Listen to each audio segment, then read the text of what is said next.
श्रीगणेशाय नमः। ॐ भक्तजनहृदयनिवासा परकृत्याथोपवथोपव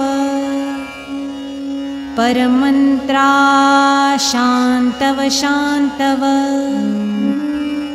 परयन्त्रा विखर विखर ग्रहभूतादिपिशाच पीडा हर हर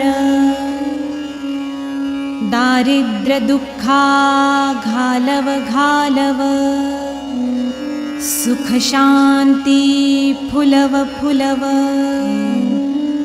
आपदा विपदा मालव मालव गृहदोष वास्तुदोष पितृदोष सर्पदोषा